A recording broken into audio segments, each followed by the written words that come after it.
뉴스 정면 승부. 이동형의 뉴스 정면 승부.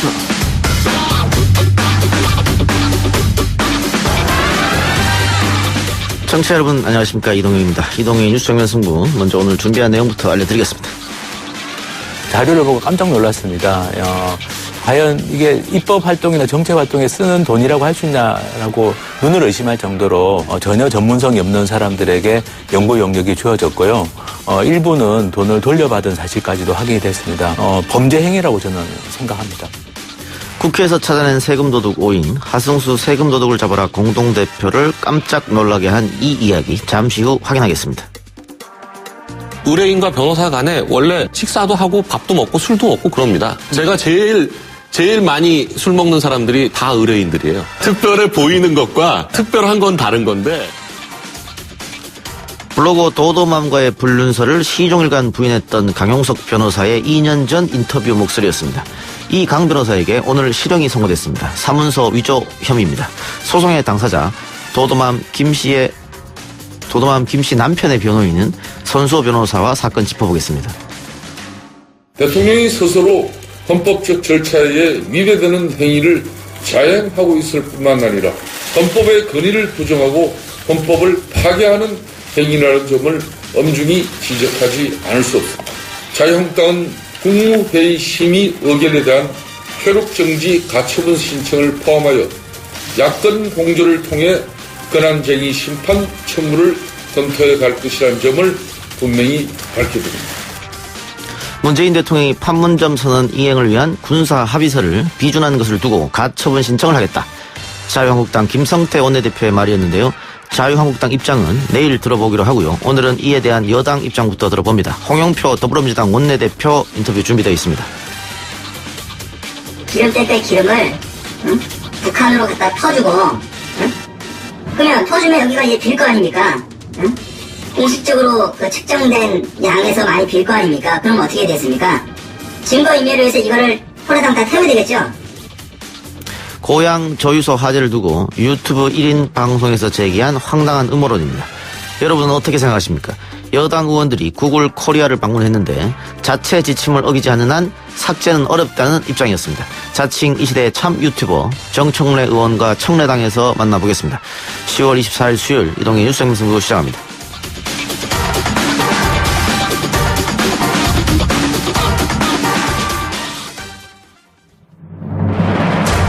이 작가는 독하다. 이 작가는 거칠다. 이 작가는 솔직하다. 이 작가는 눈치가 없다. 그는 할 말은 한다. 할 말은 한다.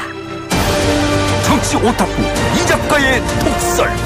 뉴스 정면 승부.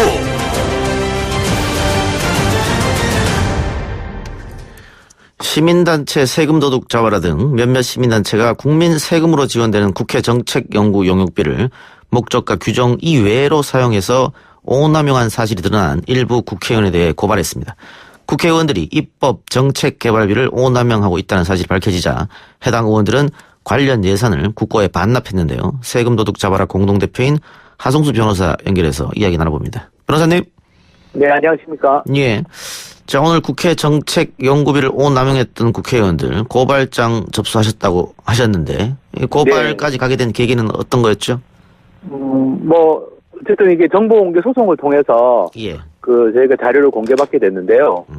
자료를 열람하는 과정에서 단순히 그냥 예산을 낭비했다라고 할 수 있는 수준이 아니라 일종의 형법상 사기죄에 해당하는 좀 범죄 혐의들을 좀 발견하게 됐습니다. 그래서 예. 이제 오늘 고발장을 접수하게 된 겁니다. 지금 문제가 된 언론에 보도가 된 여러 사람의 네네. 의원들이 있던데 네네. 그 중에 일부만 고발하신 거죠? 이제 그 중에 예산을 그냥 환수하거나 이런 조치 정도로 이제 끝낼 사안도 있고요. 예. 이제 범죄 혐의에 해당이 돼서 이거는 검찰의 수사가 필요한 사안이 있고 그래서 좀 사안의 성격상 좀 유형을 구분한 겁니다. 그래서 오늘 고발한 이준재, 백재현, 황주홍, 강석진 의원 같은 경우는 단순히 그냥 예산을 반납한다고 해서 끝날 문제는 아니고, 이거는 이제 검찰의 수사가 좀 필요하다고 판단한 거고요. 지금 말씀드린 4명의 의원들 같은 경우는 반납을 하긴 했습니다. 자진해서. 근데 사실은 뭐 우리가 잘 알고 있는 것처럼 어떤 범죄를 저질렀을 때 뭐 그 돈을 반납한다고 해서 그게 끝나는 건 아니고 예. 어쨌든 법적인 책임을 물을 부분은 좀 물어야 됩니다. 그래서 고발을 하게 됐고요. 그 외에 이제 뭐 서청원 의원 같은 경우는 예. 저희가 확실한 증거를 확보하지는 못했지만 이거는 뭐 연구 용역을 제대로 수행했다고 보기 어려운 경우여서 뭐 가령 항목회사 임직원이 뭐 북핵위기라든지 인사청문회 제도에 대한 연구 용역을 수행한 걸로 되어 있는데요. 예. 네, 저희가 뭐 그 외에 이제 더 추가적인 증거를 좀 확보하기가 어려워서 이 부분은 좀 검찰이 수사할 필요가 있겠다. 우리가 상식적으로 이게 건설회사 임직원이 뭐 북핵위기나 인사청문회 제도에 관한 연구 영역을 수행한다는 건 좀 납득할 수가 그렇죠. 없는 일이라서요. 예. 네, 그래서 그런 부분들은 이제 좀 수사 의뢰를 했고, 그래서 뭐 어쨌든 좀 유형별로 나눠서 좀 접근을 하고 있습니다. 그러니까 서청원 무소속 의원 같은 경우에는 업무 관련성도 없고 전문성이 현저히 떨어진 인사한테 네네. 연구 용역을 의뢰한 거지 않습니까? 네, 그렇습니다. 그것도 이제 국민 세금 지급된 거고. 다만 예. 이상하게 생각되지만 이거는 좀 증거가 부족하기 때문에 이번에 고발에선 빠졌고. 네, 그렇습니다. 네. 예, 알겠습니다. 제가 듣기로도 다른 국회의원들로부터 연락을 받고 있다고 하던데 맞습니까? 지금 이제 시민단체들하고 그 독립언론인 뉴스타파가 예. 이 활동은 좀 같이 기획을 한 겁니다. 그래서, 이 사실관계 확인에 들어가니까 국회의원들 쪽으로부터 연락이 많이 오고 있고요. 왔었고요. 뭐 내용들은 다 이제 뭐 국회의원들이 보좌진에게 뭐 좀 떠넘기거나 책임을 아니면 뭐 반납을 할 테니까 좀 뭐 봐줄 수 없느냐. 내 이름은, 이런 식의 얘기였습니다. 내 이름은 좀 빼달라 이런 건가요? 뭐 반납을 할 테니까 좀 뭐 고발해서는 좀 빼줄 수 없냐 뭐 이런 식의 얘기들이었고요. 예. 말씀드린 것처럼 지금 워낙 이제 이 사안 자체가 뭐 명확하게 잘못한 거기 때문에 반납은 아주 이례적으로 좀 신속하게 이루어지고 있습니다. 예. 지난주 수요일날 첫 보도가 나갔는데 지금 벌써 여러 명의 국회의원들이 반납을 했습니다. 예. 그 서청원 의원 건에 대해서는 우리가 설명을 했고요. 네네. 다른 의원들은 구체적으로 어떻게 정책 연구비를 오남용했는 겁니까? 사례를 들어서 설명해 주시죠. 네네. 이번에 이제 오늘 고발장을 접수한 사례들은요. 일단 그 이은재 의원하고 황정 의원 같은 경우는 연구 영역비를 지급했다가 돌려받은 겁니다. 예. 뭐 속칭 깡을 했다라고 볼 수 있는데요. 그러니까 A라는 사람에게 연구 영역을 준 걸로 국회 사무처에 서류를 내서 국회 사무처는 A라는 사람에게 용역비를 지급했는데 예. 알고 보니까 A는 용역을 수행한 사실이 없는 겁니다. 그리고 A는 다시 그 국회의원 보좌진으로 돈을 보내준 케이스고요. 그럼 통장을 빌려준 거네요? 통장 어쨌든 그 다른 사람의 이름을 다시 빌려가지고 돈을 빼낸 거죠. 예, 네. 예. 그래서 그게 이제 이현재 의원하고 황정 의원이 그런 케이스에 해당이 좀 되는 사례고요. 예. 그리고 이제 백재현 의원 같은 경우는 일종의 정체불명의 단체를 하나 설립되어 있는 걸로 해서 그 단체에 소속된 사람에게 연구 영역을 8건을 이렇게 발주를 했는데요. 알고 보니까 그분은 백재현 의원 선거운동을 도와준 분이고 어떤 전문성이 있다고 볼 근거가 전혀 없는.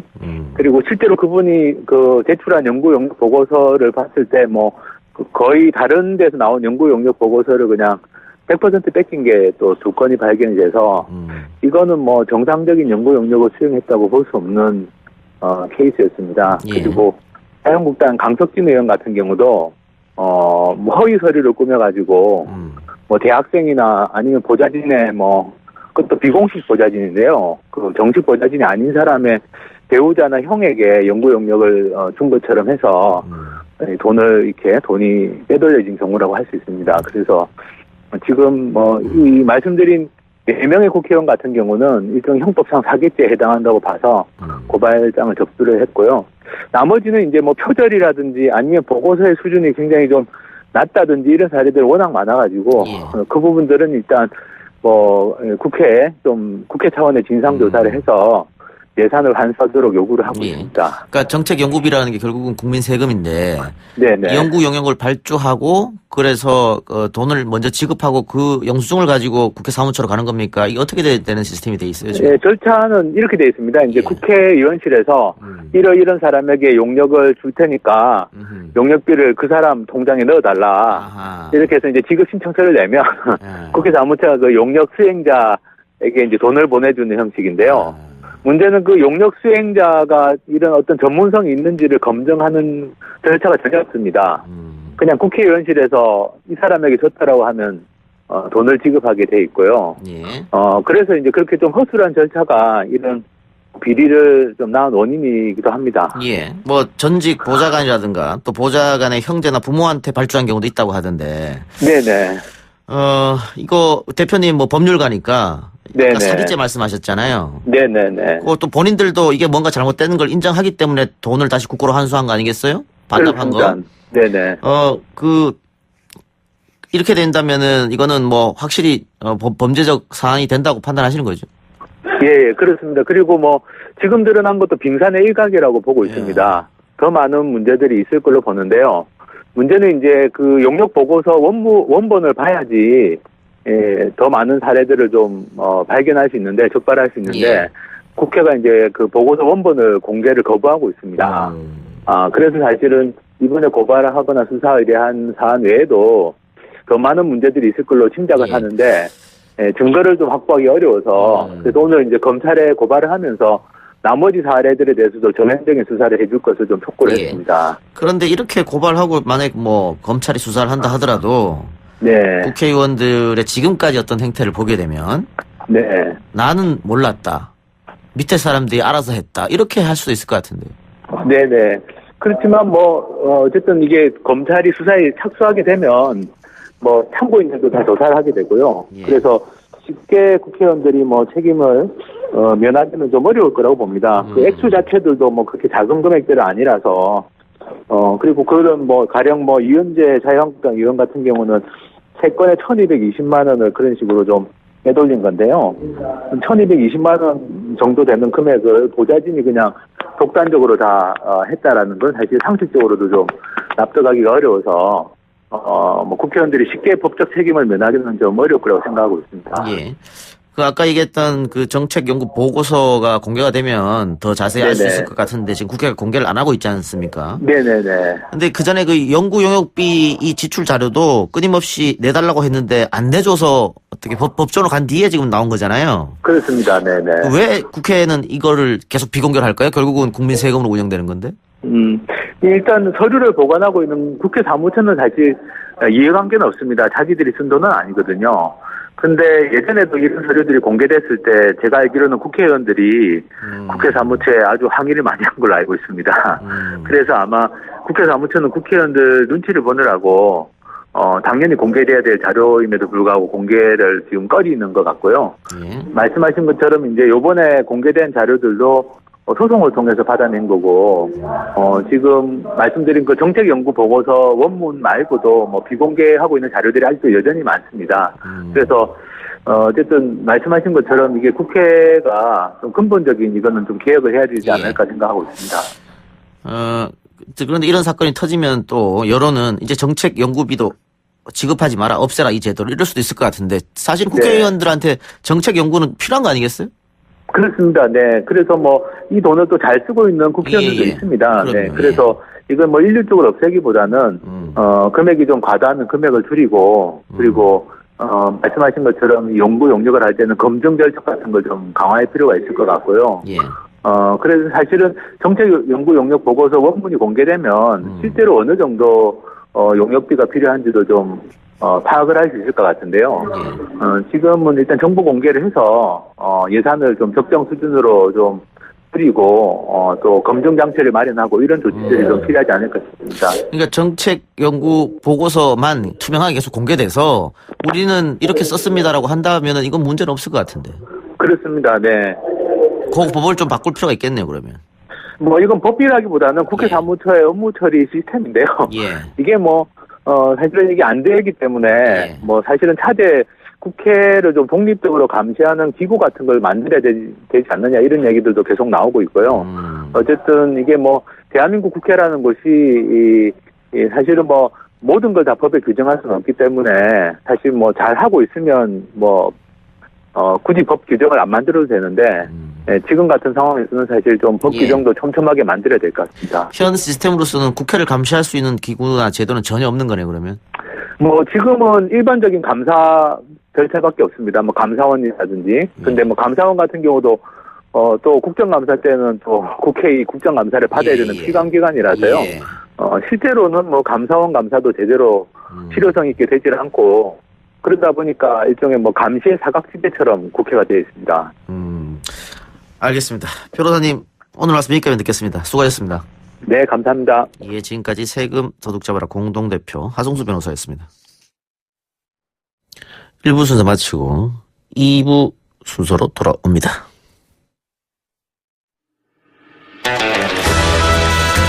딱딱하고 지루한 뉴스가 소설보다 흥미진진해지는 새로운 경험. 놀라셨죠? 이것이 바로 이동훈 뉴스 정면 승부.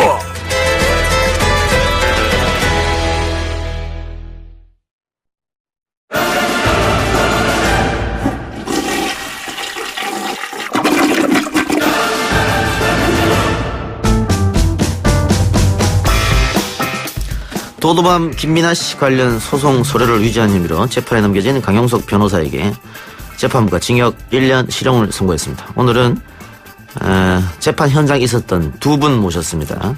도도맘 김민아 씨의 전남편 조영재 씨의 법률 대리인인 손수호 변호사, 아시아경제 장용진 기자 나왔습니다. 어서 오세요. 안녕하십니까. 손수호 변호사 어쨌든 승소하셨는데 강용석 변호사 법정 구속 예상했습니까? 사실 형사재판의 판결은 사실 짐작하기가 좀 어려워요. 그래서 사실 지난주에도 유죄 판결의 가능성이 상당히 있다고 본 사건도 무죄가 나오기도 하고 또 그 반대 경우도 있기 때문에 사실 뭐 확신은 못했습니다만 적어도 우리 의뢰인이 굉장히 큰 피해를 당했고 그런 그 고통의 원인이 이제 피고인이다라는 확신은 개인적으로 갖고 있었습니다. 예. 자, 장용진 기자. 네. 오늘 현장에 있었잖아요. 그렇습니다. 그 선고될 때 강용석 씨의 표정이라든가 이런 변화가 좀 있었나요? 그래서 좀 해석의 차이가 좀 있어 보이는데 어떤 분은 되게 당황해 하더라. 본인이 직접 이렇게 구속 실형을 선고받고 법정 구속을 당할 것이라고까지는 생각을 못한 것 같다. 그러니까 집행유예 정도까지 최대치를 그 정도로 본 것 같은데 법정 구속을 예상하지 못한 것 같고 법정 구속이 된다고 하더라도 징역 1년이 나올 거라고까지는 생각을 못한 것 같다. 그래서 약간 좀 당황한 표정이었다라는 분도 계시고 뭐 어느 정도 예상이 되는 거였으니까 뭐 약간 덤덤해하는 것 같다라는 분도 계시고 제가 볼 땐 그렇습니다. 그 예상이 어느 정도 됐다고 하더라도 실제로 그 구속이 된다라고 하는 거는 그 예상을 하는 것과 실제 집행되는 건 또 차이가 있기 때문에 그래서 아마 좀 당황한 거는 사실이 아니었나 싶습니다. 예. 그러면 장 기자가 이 사건 전개 과정을 짧게 좀 설명해 주시죠. 혹시 모르는 분도 계실 수 있으니까. 자, 이 사건은 이 시작은 이 도도맘 김민아 씨하고 강용석 씨가 불륜 관계다라는 얘기가 번지기 시작을 하면서 이게 시작이 된 겁니다. 그 얼마 뒤에 이제 도도맘의 남편인 조용재 씨가 이 강용석 변호사 등을 상대로 해서 손해배상 소송을 냈죠.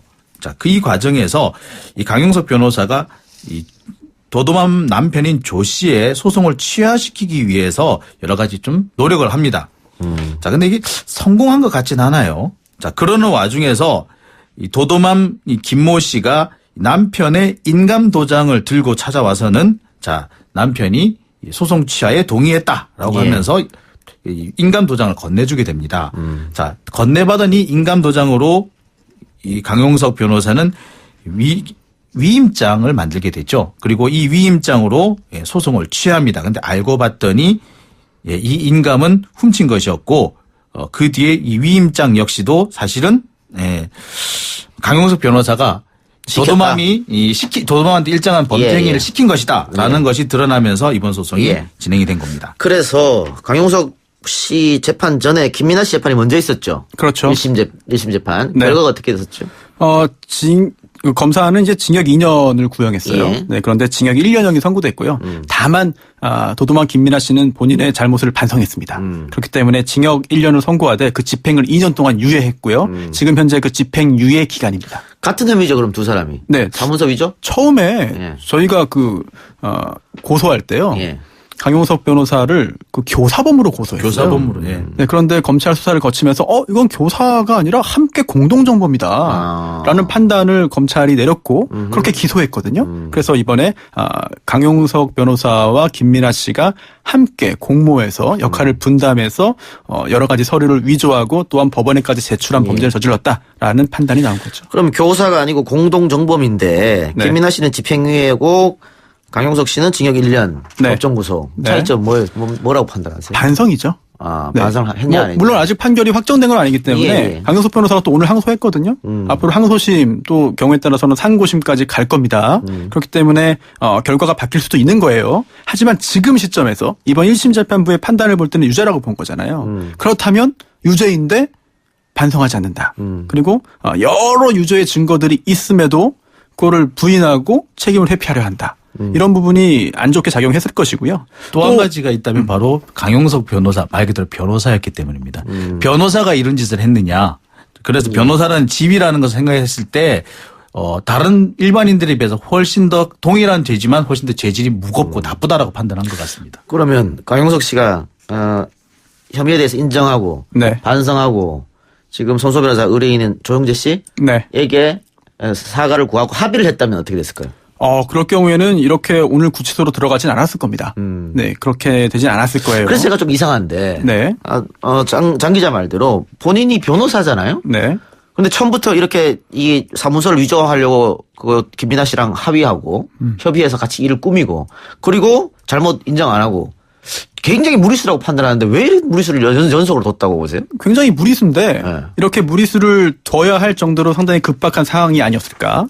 그리고 또 본인이 계속해서 분류는 아니라고 했기 때문에 그렇죠. 그리고 그걸 또 인정하면 안 되니까. 네네. 그리고 상황을 잘 무마할 수 있으리라는 그런 생각을 했을 수도 있어요. 일단 이렇게 해놓고 그 다음에 뭐 합의를 해서 끝내든지 여러 가지 그런 후위를 좀 도모해 보자 이런 생각했을 수가 있겠고 또 좀 전에 그 기자님이 지적하신 부분 있잖아요. 변호사가 이런 범죄를 저지른 건 더 큰 비난 가능성이 있다. 여기에 더해서 하나 또 오늘 또 재판부가 이런 말도 했습니다. 소취하서를 위조해서 제출한 거잖아요. 제출을 법원에 했습니다. 법원에 또 실제로 접수가 됐어요. 그래서 소취한 걸로 전산 처리가 일시적으로 됐어요. 예. 근데 그거를 본 이제 당사자가 이게 무슨 일이야라고 항의해서 결국은 이게 효력을 상실한 거거든요. 이게 법원을 속이기 위해서 한 행동이다. 그리고 또 법원이 또 잠깐 속기도 했고. 괘씸죄가 적용되기도 했겠네요. 이게 법원이라는 게 뭐냐면 이게 민사소송을 지금 취하시키기 위한 소취하서를 위조한 거잖아요. 예. 근데 민사소송이 뭐냐. 손해를 입은 사람이 본인의 손해를 배상받기 위해서 상대방에게 제기한 소송이잖아요. 그런데 이 소송을 마음대로 이렇게 위조해서 취하시켜버리면 피해자가 권리구제를 받지 못하게 될 수도 있다. 그렇게 하는 행동을 법원을 상대로 했다는 점 이런 거는 상당히 비난 가능성이 높을 수밖에 없는 것이죠. 이걸 판결 내용에 보면 이런 게 있습니다. 변호사로서의 지위를 망각하고 중요한 사무소를 위조해서 비난 가능성이 클 뿐만 아니라 피해자에게 아내의 불륜에 따르는 고통에 추가해서 또 다른 고통을 부과했기 때문에 엄벌에 처할 수밖에 없다. 그리고 여러 가지 유죄의 증거가 확실함에도 불구하고 반성조차 하지 않고 있다. 예. 이런 내용까지 포함이 되어 있습니다. 자, 그리고 우리 지금 게시판에도 비슷한 질문이 계속해서 올라오고 있는데 이렇게 1년형을 선고받고 법정 구속됐는데 이렇게 되면 변호사 자격은 어떻게 되느냐? 네. 지금 아직 재판이 안 끝났어요. 지금 1심 끝난 거죠. 네네. 네. 구속된 상태에서 2심 재판이 열리겠습니다만 2심에서 결과가 바뀔 수도 있어요. 2심까지 유죄지만 대법원에서 그 2심의 유죄 판결이 또 파기될 수도 있어요. 아직까지 확정된 게 아닙니다. 따라서 재판이 아직 끝난 게 아니고 이제 1라운드 끝난 거로 보면 되거든요. 만약에 이제 최종적으로 유죄 판결이 확정됐다. 그다음에 징역형이다. 그럴 경우에는 또 변호사법에 따라서 이제 그 일정 기간 동안 변호사 업무를 하지 못하게 되는 상황이 되는 거죠. 예. 그러니까는 변호사 업무는 계속 할 수 있으나 네. 저 대법원 판결 날 때까지 네네. 지금 영어의 몸이 됐기 때문에 그렇죠. 현실적으로 못한다. 거죠. 예. 이게 사실 정치인들도 확정 판결 나오기 전까지는 옥중 출마합니다. 가능하잖아요. 당선되는 경우도 있습니다. 옥중 변호도 불가능한 건 아니에요. 이론적으로. 그렇습니까? 네. 이론적으로는 가능하죠. 불가능한 건 아닌데. 그런데 현실적으로 사실은 굉장히 큰 불편이 따르는 것이고 또 의뢰인이 강용석 변호사를 선임한 후에 만나기 위해서는 면회 가서 만나야 돼요. 그럼 뭐 어떻게 일이 되겠습니까? 그러면 김부선 씨는 입장은 아직 안 나왔죠. 현재까지 입장이 나오지는 않았습니다. 김부선 씨 변호인이 강용석 씨니까. 그런데 김부선 씨 같은 경우는 현재로서는 어떻게 반응할 것인지는 좀 더 기다려봐야 될 것 같아요. 근데 김부선 씨 입장으로서는 사실 그 다른 변호인은 사건을 맡겠다는 변호인이 그렇게 많지 않았기 때문에 어떻게 보자면은 어쩔 수 없이 강용석 변호사를 찾아간 그런 사례일 수도 있는데 현실적으로 강용석 변호사가 이 사건을 맡을 수가 없게 됐기 때문에 이 일이 어떻게 될 것인지 앞으로 이 사건을 어떻게 처리할 것인지 좀 더 지켜봐야 될 것 같습니다. 물론 강용석 변호사 외에 뭐 다른 뭐 동일 법인이라든지 이런 다른 변호인들한테 맡길 수는 있겠습니다만 현실적으로는 좀 어려워 보입니다. 강용석 변호사가 지금 법무법인 소속이에요. 대표 그렇죠. 변호사입니다. 그래서 엄격히 말하면 지금 김부선 씨의 변호인 또는 김부선 씨의 고소 대리인은 강용석이 아니고요. 그 해당 소속 법무법인입니다. 그리고 거기에 담당 변호사로 변호사 강용석 또 그 외 변호사 A, B, C 이렇게 돼 있는 거기 때문에 지금 강용석 변호사가 판결이 확정돼서 변호사 일을 못한다고 하더라도 변호인이 사라지는 건 아니에요. 네. 또 여러 가지 질문이 오고 있는데 보석 가능성에 대한 질문이 있습니다. 가능성은 언제나 있죠. 다만 계속해서 무죄를 다투는 상황에서 보석이 이루어질 가능성은 그렇게 커 보이지 않고요. 뭐 건강상의 문제가 심하지 않는 한 전격적으로 잘못을 인정하고 사과하고 반성하면서 이러한 조치를 취한다면 뭐 그렇게 인정될 가능성도 없지 않아 보입니다. 보석이 인정되는 경우가 사실 이렇게 구속영장이 된 경우로 구속이 된 경우에는 법정 구속 보석이 된 경우 제법 있는데 법정 구속인 경우에 보석을 받으려면 상당히 여러 가지 더 조건이 까다로워지더라고요. 그래서 현실적으로 이분이 뭐 그 구속 기간이 만료가 됐다든지 그 밖에 큰 병을 앓는다든지 또는 그 피해자한테 엄청난 손해배상을 한다든지 이런 형태로 정말 획기적인 뭔가가 있어야지 보석이 나올 가능성이 있는데 법정 구속, 그러니까 구속영장이 아니라 법정 구속인 상태에서는 보석 가능성도 좀 훨씬 더 낮다라는 생각입니다. 단기 실형이라는 게 있어요. 그래서 1년이 채 되지 않는 징역 6월형 정도, 6개월 정도 이렇게 선고하면서 1심에서 일단 구속을 시킵니다. 법정 구속을. 그리고 2심에서 어차피 이거는 조금 노력을 하고 변제도 하고 용서도 구하고 합의하고 하면 집행유예가 될 정도면은 일단 1심에서 실형 선고하고 구속한 다음에 사실상 그 구치소에 있는 구속 기간을 법정 구속된 기간을 사실상의 형벌로 운용하는 그런 그것도 있거든요. 그렇죠. 예, 따라서 그런데 이번에는 징역 1년이잖아요. 예. 따라서 2심 구속된 상태에서 2심 6개월 안에 끝납니다. 오래 걸리지 않아요. 1심에서 할 거 다 했어요. 새로운 거 나올 게 별로 없어 보여요. 그렇다면은 상당 부분 1심 선고 역량을 다 이미 구치소에서 채웠기 때문에 보석해 주십시오. 돼야 됩니다. 이런 주장도 좀 하기 어려운 것 같아요. 예. 그러니까 1년이기 때문에 보통 6개월 안에 끝난다고 보면은 자녀형에도 6개월이 남아있기 때문에 그래서 좀 많이 어려워 보입니다. 예. 얼마 전에 변희재 씨가 법정 구속됐었는데 보석 신청해서 이번에 기각됐었죠. 그런 비슷한 걸 수도 있겠다는 생각이 들고요. 그 김민아 씨 같은 경우에는 항소를 안 해서 그 집행유예형이 확정됐고요. 네네. 강용석 씨는 손소 변호사 말대로 이번에 항소했어요. 항소를 했으니까 오늘 바로 했습니다. 2심 결과를 또 지켜봐야겠네요. 그럼요. 네. 아직 재판 끝난 거 아닙니다. 네. 법정 다툼이 또 있을 것 같기는 한데. 네. 그리고 오늘 저희가 이 이야기를 드리는 이유가 단순히 흥미로운 얘기, 가십거리이기 때문에 하는 게 아니라 예. 굉장한 유명인 사건입니다. 그러니까 그 유명인이 그동안 여러 가지 그런 설도 있었고 또 혼란도 있었고 또 굉장히 중요한 사건들에 또 개입이 되어 있고 또 그건 다 적법한 겁니다만 그런데 그게 아무래도 본인의 어떤 불이익을 이제 피하기 위해서 속된 말로 판을 키워서 흔들려 한 거 아니냐 이런 의혹들도 있었거든요. 따라서 오늘 이제 법이 허락하는 한도에서 이제 여러 가지 청취자들에게 정보를 제공하는 그런 시간으로 이해하시면 좋을 것 같습니다. 그 대중들이 강용석 씨한테 등을 돌린 가장 큰 이유는 거짓말 같아요. 그렇습니다. 예. 여러 가지 불륜 의혹이 증거들로 인해서 사실로 드러나는데 끝까지 아니라고 했잖아요. 그러니까 본인의 어떤 이해관계가 걸리게 되면은 문제가 있음에도 사실 거짓임에도 거짓이 아니라고 자꾸 이렇게 주장하는 것이 많은 것을 통해서 드러나 버렸거든요. 그러면서 대중들이 등을 돌리게 된 것이죠. 그리고 정말 그러고 난 다음에 강용석 씨 주변에 모여드는 사람들이 정말 대중으로부터 약간 좀 좋은 평가를 받지 못하는 분들이 모여들면서 더욱더 대중으로부터 멀어지는 결과를 낳지 않았나 싶습니다. 예. 강용석 변호사의 삶 자체가 참 스펙타클한 삶이잖아요. 네. 가정 형편이 좋지 않은 상황에서 그렇죠. 대한민국 최고 대학에 네. 들어가고 또 하버드에도 들어가고 뭐 노력을 많이 한 분이고 네. 또 개인적인 능력도 굉장히 출중한 그런 인물이죠. 그런데 국회의원도 하고 그러다가 여러 가지 또 설화에 그렇죠. 휩싸이기도 했고 뭐 가장 대표적인 것이 바로 이렇게 박원순 서울시장의 아들 이 병역 문제를 심하게 거론했다가 나중에 이 아들이 병역 문제가 없다라는 것이 확인되고 난 다음에 스스로 이제 그 국회의원직을 사퇴했었죠. 그러고 난 다음에 한동안 거의 정치적으로는 거의 매장당하다시피 했는데 방송 출연을 하면서 우연찮게 다시 기회를 잡았고 그동안에 안 좋았던 이미지를 많이 탈각하는 데까지 성공했었어요. 아나운서 비하 발언도 있었고요. 예, 그렇죠. 아나운서 비하 발언이 어떻게 보면 가장 결정적이었다고 볼 수 있을 겁니다.